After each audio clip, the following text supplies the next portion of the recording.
மலை கடந்து கடல் கடந்து எங்கெங்கெல்லாம் கடந்து இந்த இடத்துக்காக வந்திருக்கு பாருங்க.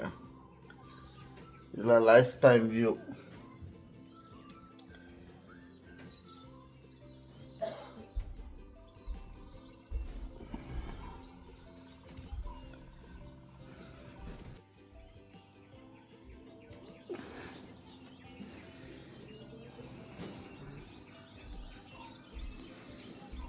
டெய்லி வேலை வேலை வேலைன்னு இருக்கிற ஸ்ட்ரெஸ்ஸை விட்டுட்டு என்றைக்காவது இந்த மாதிரிலாம் வந்து அனுப்புவீங்க ஃப்ரெண்ட்ஸ்.